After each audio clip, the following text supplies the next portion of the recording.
What's up, people? JayDub here, giving a few quick thoughts on the latest edition of Monday Night Raw. I'm going to keep this video short because I have a huge premiere week ahead of me with Pro Wrestling Talk Radio and the SideShow on their new nights, and I have a big interview to prepare for. On the next episode of Pro Wrestling Talk Radio, we will be interviewing Chris Masters. He was just released from WWE not too long ago, so it'll be pretty interesting to hear straight from him the situation surrounding his release and, you know, a whole lot more. So make sure you are tuned in to Pro Wrestling Talk Radio, Wednesday, 6 p.m. Eastern Time, blogtalkradio.com/PWTR. This episode of Raw didn't really have the big show feel like the last one before pay-per-view should. I felt that they tried to take it there with the last segment of the night, but they only got halfway to where they needed to go, and that half was from Triple H. I enjoyed his part of the face-off. As far as CM Punk goes, not so much. Triple H threw him a couple of softballs when he was going on his little rant, but the segment didn't really click for me until Triple H said, "We're going around in circles. This isn't about business. This is personal." Because before that moment, it was just more of CM Punk and his little sour grape shtick, same thing that he's been doing for the last couple of months, and it's been entertaining to me.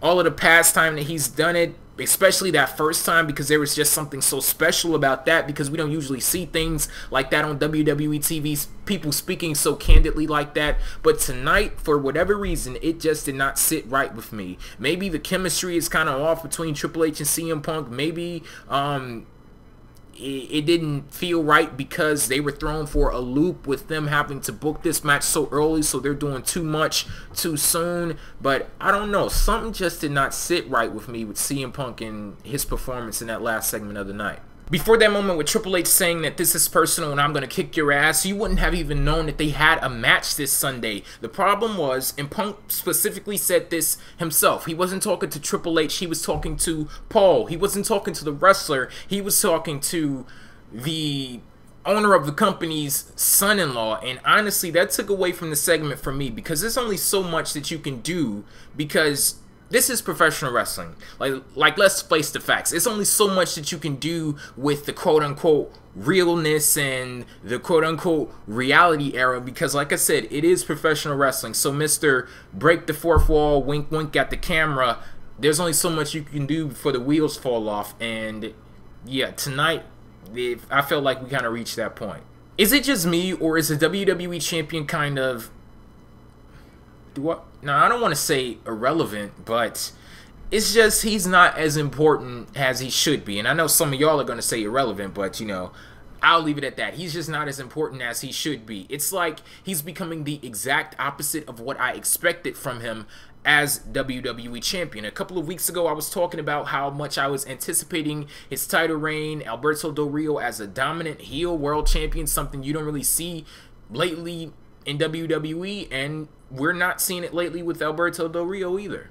As far as John Cena goes, I go through cycles of liking him and disliking him. Now, I'm not really feeling John Cena. I thought he was great when he was paired up with CM Punk, but it's kind of funny how now that both of those guys have branched off, I'm not too impressed with either of them in their respective feuds going into Night of Champions.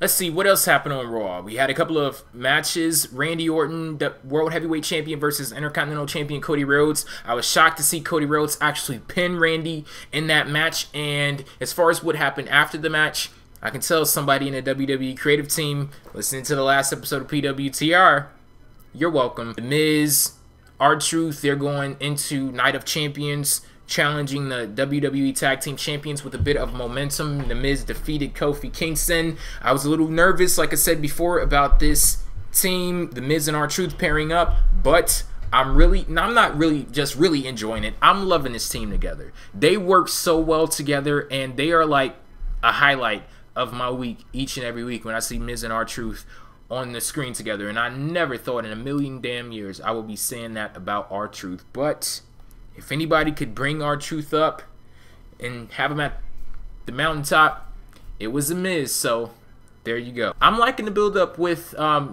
Jack Swagger, Dolph Ziggler, Vicky Guerrero, that little situation going on there. We have a match confirmed for Night of Champions, a fatal four-way for the United States Championship. Dolph Ziggler, Jack Swagger, Alex Riley, and John Morrison. Could John Morrison be any more irrelevant in that damn match? Out of everybody in the match, John Morrison would be my favorite, but he's at the very bottom of the list when it comes to importance. Like, they just threw him in there because he really isn't doing anything. So I guess in that sense, it's all right. Hell, they got him on the show, so there you go. Yeah, I'll end this video right here. Got a big week ahead, you guys. Make sure you're tuning into the SideShow. It's on Tuesday, 6 p.m. Eastern Time, JayDubShow.com. And again, blogtalkradio.com/PWTR for Pro Wrestling Talk Radio. If you have any questions for Chris Masters, you can go ahead and check down in the description box. Have a link down there to the PWTR Facebook page. You can go ahead and head over there, like that page, type in your questions on the wall. You get to vote on questions also if that you really want us to ask. And yeah, I guess that's it. Thank you guys for watching this video. I am JayDub. Peace. I'm officially announcing the Empire Strikes back-to-back lineup. The SideShow will be returning, but on a different day. It's moving from Wednesdays to Tuesdays at 6 p.m. Eastern Time on JayDubShow.com. And Pro Wrestling Talk Radio will be moving also. It's going to be taking over the SideShow's all-time slot of Wednesday at 6 p.m. Eastern Time on blogtalkradio.com/PWTR. The debut of the new schedule will take place September the 13th and September the 14th and will continue, to quote Triple H, for this foreseeable future. And I have big things planned for both shows, so make sure you guys are all tuned into that, and hopefully you're looking forward to it. Yeah, because I definitely am.